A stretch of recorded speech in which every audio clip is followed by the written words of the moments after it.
नमस्कार बच्चों, मैं पीक इंस्टीट्यूट के हिंदी माध्यम के इस चैनल में आपका स्वागत करता हूं। आपका साथी, आपका दोस्त, आपका विज्ञान गुरु ओम ढाल। आप जानते हैं कि हम लोगों ने पहला और दूसरा अध्याय पूरा कर लिया है, और यदि आप मेरे रेगुलर वीडियो देख रहे हो तो धातु और अधातु पाठ के भी 3 वीडियो हम पूरे कर चुके हैं। आज के बोर्ड की लेफ़्ट साइड में हेडिंग लिखी हुई है वीडियो नंबर 4, और राइट साइड में आज का टॉपिक लिखा हुआ है धातु और अधातु आपस में अभिक्रियाएं कैसे करती हैं। तो अपनी कमर की पेटी बांध लीजिए, आइए सीखना शुरू करते हैं। प्यारे बच्चों, धातु और अधातु आपस में यौगिक बनाते हैं, क्योंकि धातुओं की प्रकृति होती है इलेक्ट्रॉन देने की। वो इलेक्ट्रॉन डोनेट करके धनायन बनते हैं। अधातुओं की प्रकृति होती है इलेक्ट्रॉन लेने की। वो इलेक्ट्रॉन ग्रहण करके ऋणायन बनती हैं। धनायन और ऋणायन एक दूसरे के प्रति आकर्षित होते हैं, आपस में एक बॉन्ड बनता है जो तुलनात्मक रूप से अच्छा मजबूत बॉन्ड होता है, और इस तरीके से ये यौगिक बनाती हैं। क्योंकि ये आयन बन रहे हैं, इसीलिए इन यौगिकों को आयनिक यौगिक कह देते हैं, और इस तरह के बंध को आयनिक बंध कह देते हैं। मैंने समझाने के हिसाब से NaCl, KCl, CaCl2 और MgCl2 ये 4 यौगिक लिए हैं। मैं इन 4 यौगिकों को समझाऊंगा, कौन इलेक्ट्रॉन देगा, कौन इलेक्ट्रॉन लेगा, और कितने देगा और क्यों देगा। ये बातें आपको मोटा मोटी समझ में आ जाए तो आपकी एक बेस बन जाएगा दिमाग में। कक्षा 10 तक के लेवल पर हमें इतना ही समझना काफ़ी होगा। आगे की कक्षाओं में हम लोग और पढ़ेंगे। तो आइए सीखना शुरू करें। देखिए, तत्व नंबर 1 हाइड्रोजन से लेकर तत्व नंबर 20 कैल्शियम तक के सारे तत्व आपको कंठस्थ मुख ज़बानी याद होने चाहिए। अगर आपसे पूछे कि 7 नंबर पे कौन, तो आवाज़ आनी चाहिए नाइट्रोजन। अगर आपसे पूछे 11 नंबर पे कौन, तो आवाज़ आनी चाहिए सोडियम। अगर आपसे पूछे 20 नंबर पे कौन है, तो आवाज़ आनी चाहिए कैल्शियम। ये आपको सीधे सीधे याद करने हैं। तो मैंने कक्षा 9 के अंदर भी आप लोगों ने पढ़ा होगा। मैंने आपकी सुविधा के लिए ये hydrogen, helium, lithium, beryllium, boron, carbon, nitrogen, oxygen, fluorine, neon, sodium, magnesium, aluminium, silicon, phosphorus, गंधक, क्लोरीन, आर्गन, पोटेशियम, कैल्शियम, इनको कृपया करके आप 5-5 के जोड़े में याद करें। पहले इन 5 को याद करें, बाद में इन 5 को याद करें, फिर एक साथ 10 याद करें, फिर इन 5 को करें, एक साथ 15 याद करें, फिर इनको याद करके 20 एक साथ याद करें। देखिए, धीरे धीरे करके पहाड़ तोड़ा जा सकता है। दशरथ मान जी ने 30 साल में तोड़ दिया था। एक दिन में नहीं तोड़ सकते, धीमी गति से काम करना सीखें। और मैंने अपने इतने अनुभव से एक बात सीखी है कि बहुत ज़्यादा इंटेलिजेंट बच्चा कभी कामयाब नहीं होता है। कामयाब वही होता है जो धीमी गति से मेहनत करता है। भले ही वो कक्षा 10 में, 12 में 95-96 नहीं लाया होगा, लेकिन अगर वो धीमी गति से चल रहा है और 75% भी ला रहा है, तो एक दिन वो बहुत कामयाब हो जाता है। तो मुझे लगता है कि क्षणिक प्रसिद्धि और कामयाबी की बजाय आप लंबी उपलब्धि पर ध्यान दें, धीमी गति से पढ़ते रहें।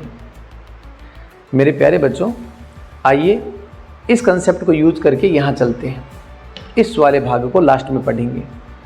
बच्चों, मैंने आप लोगों के लिए फॉर्मूला लिखा है। सबसे पहले NaCl।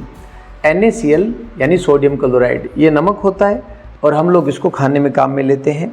ये खाने का स्वाद तो बढ़ाता ही है, साथ में हम लोगों के लिए हृदय गति को कंट्रोल करता है, शरीर के तापमान को नियमित करने में कई तरह की चीज़ों के अंदर सोडियम का एक योगदान है। सोडियम जो कि 11 नंबर का तत्व है, आपको याद रखना पड़ेगा, जो तत्व जितने नंबर का है उसमें उतने ही तो प्रोटॉन पाए जाते हैं और उतने ही इलेक्ट्रॉन पाए जाते हैं। तो अब सवाल आता है, ऐसा क्यों?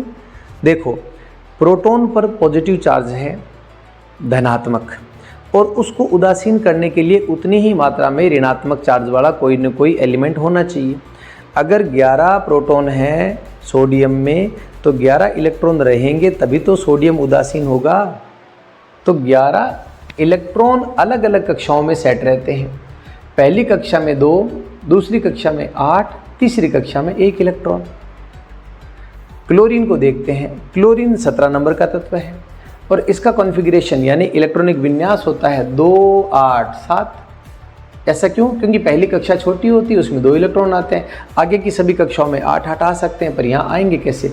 यहाँ तो 2 8 1, यहाँ 2 8 7। देखने पर हमें साफ दिख रहा है कि इसकी बाह्यतम कक्षा में 1 इलेक्ट्रॉन है, इसकी बाह्यतम कक्षा में 7 इलेक्ट्रॉन है। ये दोनों ही तत्व खुश नहीं है, उदास है, क्योंकि अष्टक का नियम बहुत ज़रूरी है। अष्टक का नियम कहता है 8 है तो ठाठ है, यानी हर तत्व अपने बाह्यतम कक्षा में 8 इलेक्ट्रॉन धारण करना होना चाहिए। अगर 8 नहीं है तो ठाठ नहीं है, वो खुश नहीं है। तो अष्टक पूरा करने के लिए ज़रूरी है कि वो भी अपनी बाहर वाली कक्षा में 8 इलेक्ट्रॉन बनाएं। अब देखिए, सोडियम को 7 चाहिए, इसको केवल 1 चाहिए। यहाँ सोडियम अपनी बाह्यतम कक्षा में से 1 इलेक्ट्रॉन त्यागता है और बनता है 2 8 Na+, यानी ये इलेक्ट्रॉन त्याग करके धनायन बन जाता है। और क्लोरीन 1 इलेक्ट्रॉन ग्रहण करके ऋणायन बन जाता है और इसका कॉन्फ़िगरेशन हो जाता है 2 8 8। अरे वाह! तो दिखने में ये तो संतुष्ट है, इसका भी अष्टक पूरा है और उसका भी अष्टक पूरा है। इस तरीके से दोनों ने अपने अष्टक को पूरा करने के लिए इलेक्ट्रॉन त्यागे हैं, इलेक्ट्रॉन ग्रहण किए हैं, और इससे धनायन और ऋणायन के मध्य आयनिक आकर्षण आ गया और ये बन गया NaCl। और यही कारण है कि इस नमक का गलनांक बहुत उच्च होता है, 1000 डिग्री सेल्सियस के पार होता है। तो इसका मतलब इतना ऊंचा क्यों है? क्योंकि इनके बीच में आयनिक बंध है। अब आइए अगला एक कंपाउंड देखते हैं, KCl, potassium chloride. Potassium chloride जो है, अब पहले देखते हैं कि कितने नंबर पे होता है। 19 नंबर पे। कॉन्फ़िगरेशन होता है 2 8 8 1। क्लोरीन वही 17 नंबर पे है, 2 8 7। पोटेशियम अपना 1 इलेक्ट्रॉन त्याग करके K+ बन जाता है और कॉन्फ़िगरेशन हो जाता है 2 8 8। क्लोरीन उस त्यागे गए इलेक्ट्रॉन को ले लेता है, ग्रहण करके Cl- बन जाता है और इसका भी कॉन्फ़िगरेशन 2 8 8। दोनों के अष्टक पूरे हो गए हैं, दोनों के ऊपर प्लस और माइनस का चार्ज आ गया है। इसी अट्रैक्शन के कारण इन्होंने एक दूसरे के साथ मजबूत यौगिक बना लिया, पोटेशियम क्लोराइड। अगला CaCl2, कैल्शियम क्लोराइड। बच्चों, कैल्शियम क्लोराइड जो है वो नमी अवशोषक है, तो इसीलिए हम आगे के किसी पार्ट के अंदर ये भी पढ़ेंगे कि कैल्शियम क्लोराइड नमी को अवशोषित करता है। याद रखना। कैल्शियम क्लोराइड कैसे बना? देखो मेरे प्यारे बच्चों, कैल्शियम कितने नंबर पे है? कैल्शियम हमारा है 20 नंबर पे। कॉन्फ़िगरेशन देखो 2 8 8 2। बाह्यतम कक्षा में 2 है। पहली कक्षा छोटी होती है, 2 इलेक्ट्रॉन आ सकते हैं, उसकी आगे की सभी कक्षाओं में 8 8 भर दो। तो इसमें 8 भरे, इसमें 8 भरने चाहिए, पर भरोगे कैसे? ये यहाँ तक मिला के देख लो, 8 8 16 17 18 19 20, पीछे तो 2 ही बच रहे थे। तो कैल्शियम का कॉन्फ़िगरेशन 2 8 8 2। ये भाई जी 2 इलेक्ट्रॉन त्याग करके बनता है Ca+ का 2। ये भाई साहब 2 इलेक्ट्रॉन त्याग करके बनते हैं Ca2+, इस पे ये चार्ज आ जाता है। अच्छा, क्लोरीन हमें पता है उसको 1 इलेक्ट्रॉन चाहिए होता है और ये 2 8 7। तो इन 2 इलेक्ट्रॉनों को ग्रहण करने के लिए 2 क्लोरीन आएगा और 2 क्लोरीन आकर के ये दोनों इलेक्ट्रॉन ग्रहण कर लेते हैं। तो हमारे पास क्लोरीन 1, कैल्शियम 2, कैल्शियम जो है उस पर +2 का चार्ज है और इन 2 इलेक्ट्रॉन निकले गए, उन दोनों इलेक्ट्रॉनों को ग्रहण करने के लिए 2 क्लोरीन आएंगे। इसी वजह से फॉर्मूला बना CaCl2। अगला यौगिक है हमारा MgCl2, मैग्नीशियम क्लोराइड। मेरे प्यारे बच्चों, मैग्नीशियम, सोडियम मैग्नीशियम 12 नंबर का है, 2 8 2। तो ये अष्टक पूरा करने के लिए 2 इलेक्ट्रॉन छोड़ेंगे और उन 2 इलेक्ट्रॉनों को ये 2 क्लोरीन ग्रहण करेंगे और ये भी अपना अष्टक पूरा कर लेंगे और बन जाएगा MgCl2। ठीक है मेरे प्यारे बच्चों, अब अंतिम हमारे कुछ सेकंड और है, इस पे ध्यान दीजिएगा। Fe 26 नंबर पे है, कॉपर 29 नंबर पे है, जस्ता 30 नंबर पे है, ब्रोमीन 35 नंबर पे है। ये जो 3 धातुएं हैं ऊपर वाली, इनको कहते हैं संक्रमण धातुएं, और ऐसी और भी है।